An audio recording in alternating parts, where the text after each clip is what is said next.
If you could describe how hiking makes you feel in one word, what would it be? Spiritual. What is your favorite hike that you've been on? 3 years ago, I hiked an ancient pilgrimage in Spain. It's called El Camino de Santiago. And pilgrims have been hiking that way for centuries. And so it's a 520-mile hike. It took me 6 weeks. I loved what I saw. I woke up every day and felt so blessed that I was able to do that. I have not been hiking my whole life, and I actually started hiking because on my 40th anniversary, my husband and I hiked Diamond Head in Hawaii, and I had been my parents had visited mountain places when I was growing up, but in my married life, my husband was more drawn to the ocean. We had a sailboat at the ocean, and so we did all our vacations at the ocean. And I just he was so passionate about that, and he did not like mountains. He is not a height kind of person. And it wasn't until my 40th anniversary, we're in Hawaii, we had ocean, we had mountains, and I loved going every day and climbing the mountains. And I thought, I've put that part of myself off for 40 years now. I've been around enough people at the end of their lives to hear their regrets, the things that they didn't do, the classes they didn't take, the degrees they didn't get, the places they didn't go.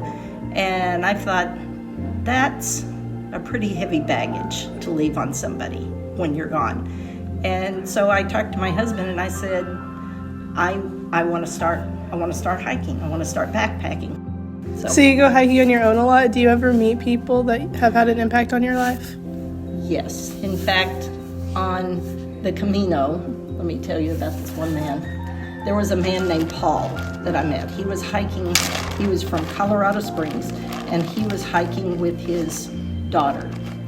And it took a few days for us to get to the point that his story came out.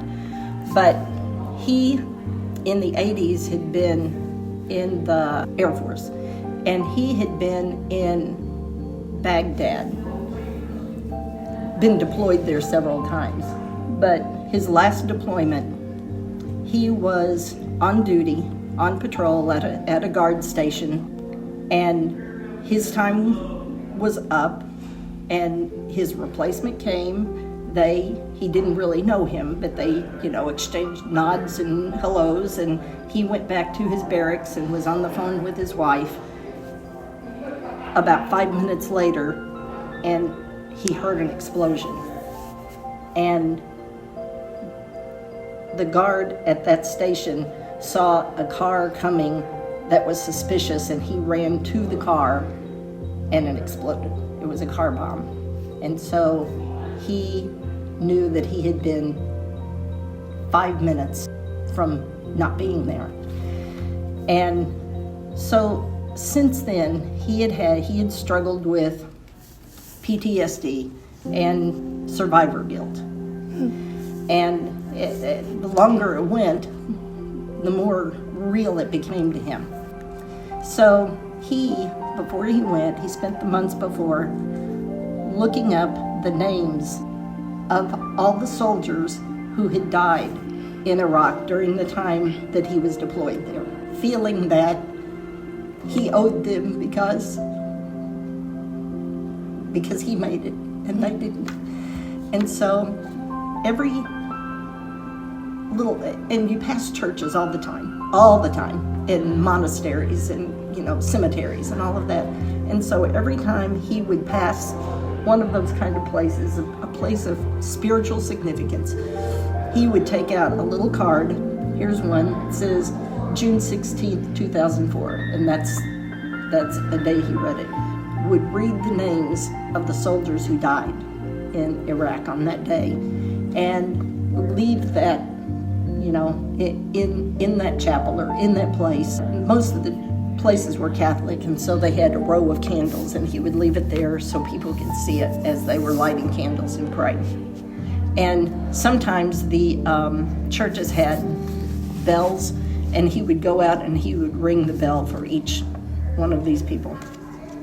And so sometimes even when we were not hiking together, I could hear bells ring at a time that was not, like on the hour or something like that, at a time that seemed kind of random, and I would think, oh, Paul's over there doing that.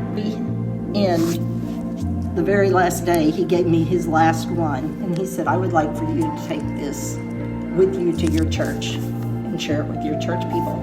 So one service after church, I asked the choir to stay there, and I told them the story, and I read the names, and the organ played a bell toll for each one.